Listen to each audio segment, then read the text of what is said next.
Assalamu alaikum, peace be on all of you. I would like to start by saying that I have a brotherly love and a respect for everybody. Most of us believe that there's a God, and most of us have been brought up with our parents' religion. Religion shouldn't be a point of dispute. Instead, it should be a point where we're all united, because we're all here on earth for a short time, and in the end it's going to seem like just a day. Eventually there comes a point where you start to have questions about your religion, and we all start to search, hopefully for the truth, and hopefully without past prejudice. For me, religion is a way of life. It is a how-to guide. Not how to hate, not how to be oppressed, not how to kill innocent people. It's how to show love to everybody, how to have humility, how to give God glory, how to be pious, selfless. So I don't look down on you if you're a Christian or a Jew or a Hindu or a Buddhist. Eventually, we all search for the truth, and like I said, hopefully without prejudice. This is an introduction into my webpage. It's a collection of my questions before I came to Islam, my searching.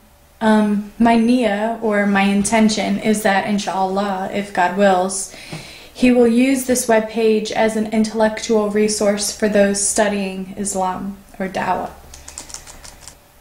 I knew very little about Islam. When I encountered Muslims, I wanted to be able to preach to them.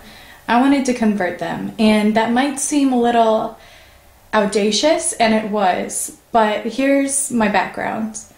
I was very blessed to have a wonderful childhood and was indoctrinated with the theology from very young age.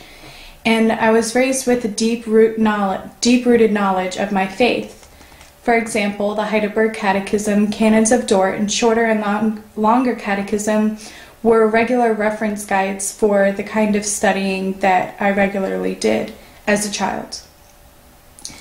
I was raised as a Presbyterian Protestant Christian, went to church 2 times on Sundays, went to catechism and prayer meetings on Wednesdays, was raised in a Christian private school all my life, have 3 uncles who are ordained ministers, and my father is an extraordinary man who's also an ordained minister.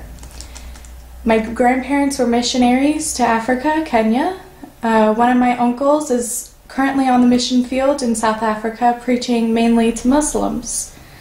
I praise God for my childhood, and I wouldn't trade it for the world. Religion was not just a name for me, and it's not just a name for me. It was my identity, a source of serenity. I felt a sense of fulfillment with studying and the knowledge of my religion.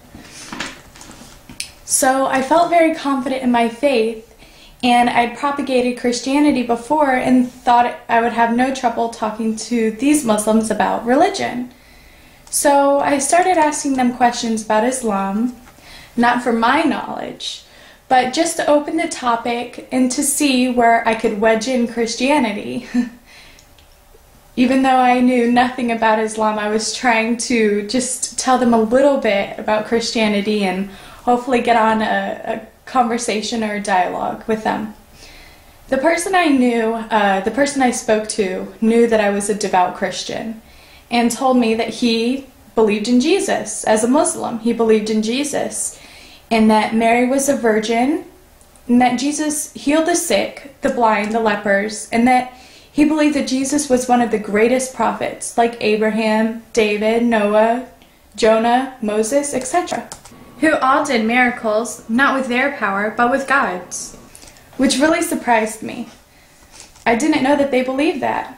I told him that I heard someone say that Muslims worship Muhammad, which is hilarious now thinking about it, but that was my distorted view of Islam. I knew nothing about it. So he told me that,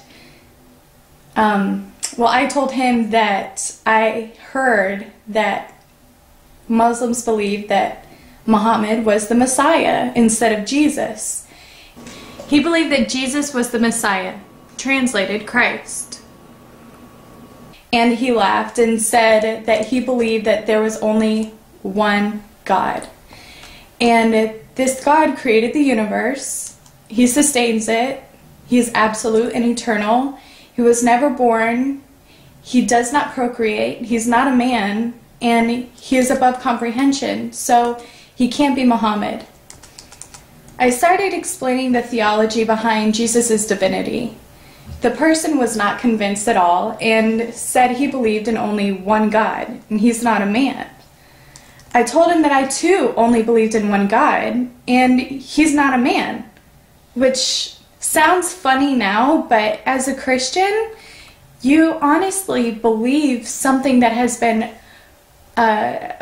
placed into you as a child.